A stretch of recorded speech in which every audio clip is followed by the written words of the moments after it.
Hey guys, welcome back to Shep Talk and welcome back to Shep Talk Movie Reviews. If this is your first time here, please remember to hit the subscribe button and make sure you get notified, hit that bell icon as well. Also, you can follow me on Instagram and Twitter as well as Facebook. Now let's get back to my review of The Lovebirds. The Lovebirds was directed by Michael Showalter. The Lovebirds also star Isaiah Ray and Kamal Nanjiani. Quick synopsis. A couple that is suffering a rough patch in their relationship get carjacked by a murderer on their night out. So here we go with my review of The Lovebirds. This was one of those movies that was supposed to get a theatrical release, but with the breakout of COVID-19, Netflix bought the rights, and here we are watching on our TVs like a lot of the winter and spring movies that didn't get their release dates pushed back. To be honest, I tried my best to stay away from other reviewers, knowing that this was going to be around a week after the release that I would actually get to see this movie. But I did see headlines and whatnot that were good and not so good with this movie. So going into it, I was on the fence. Not to say that I had really high expectations going into this movie in the first place. Kamal's last movie that I saw was not really great. And the other thing I remember Isaiah Ray from was Little, and that wasn't that great either. So two great comedians, just the last two movies really flopped for me. I feel this movie would have been over with within 10 minutes if one of the two leads actually used their brains. The whole premise for this movie is basically following a couple that are pretty much on the outs when they get carjacked, and the carjacker kills someone using their car, but instead of staying and waiting for the police, they decide to go on the run and try to solve the crime themselves, because that's going to end well for you in real life.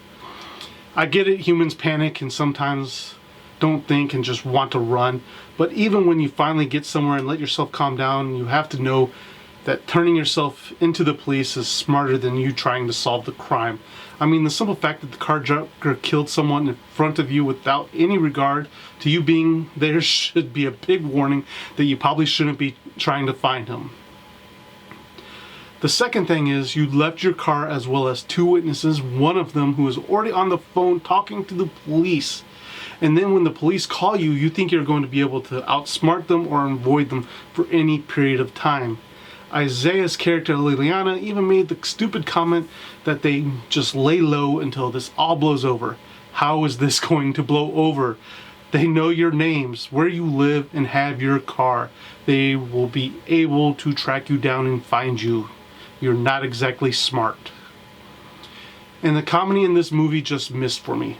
I think I had my biggest chuckle, not laugh, at the end of the movie just because of the situation they were in and how it related back to something in the movie. This is the second movie for pretty much both of the main characters that the comedy for me just fell flat. Again, I don't know if it is the writer that is to blame, because looking at the film at large, the writing was just not all there. But I also know that with comedians of this level of talent, the director usually lets them ad-lib, and sometimes it works and sometimes it doesn't. And the director should be the one that pumps the brakes when he thinks it's not working. And for me, this is one of those times that it doesn't work.